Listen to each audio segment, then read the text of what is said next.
जदि आगामी दिन में जदि नवीन पट्टनायक कांग्रेस सहित समझौता न करे तेबे ये दल भांगी रुजी चलीज बुस बास चलीज। तेणु नवीन पट्टनायकर गोटे भल नीति हूँ सी कांग्रेस दल सहित समझौता करू।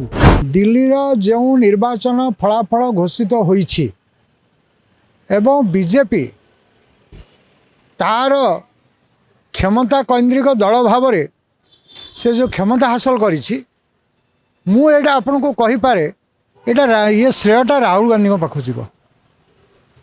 आप मत पचारि पारती कहीं आप कथा कहले देखु राहुल गांधी कौन सी दिन प्रचार रे बाहरी नथिले दिल्ली रे एवं तांकर प्रचार होइनी। तो राहुल गांधी से जेहेतु निष्क्रियता अनुभव करिसेंती सेतिपई दिल्ली फलाफल बीजेपी को पाखक जाइए मुख्य कथा। आगामी दिन में ये जो जातीय दल से माने प्रतिष्ठित हेबे एवं कांग्रेस और बीजेपी दुईटी दल रहिबो। आउ ये जो राजनीतिक स्तर रे ये जो आंचलिक दल गुड़िक गठन होउछि एटा बेलू को बेल भांगी रुजी जीव। आपन देखंतु बीजेडी दल एटी ओडिशा रे गला सेपटे केजरीवाल दल आप साड़ू को गला तापरे आउ गोटे कथा जो ममता बनर्जी दल उपरे अटैक हम। शिबू सोरेन रो दल झारखंड मुक्ति मोर्चा सी भी न रही पारे।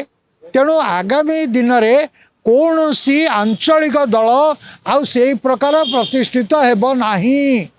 तार कारण होउछि जदि आगामी दिन में जदि नवीन पट्टनायक कांग्रेस सहित समझौता न करे तेबे ये दल भांगी रुजी चलीज बुस बास चलीज। तेणु नवीन पट्टनायकर गोटे भल नीति हूँ सी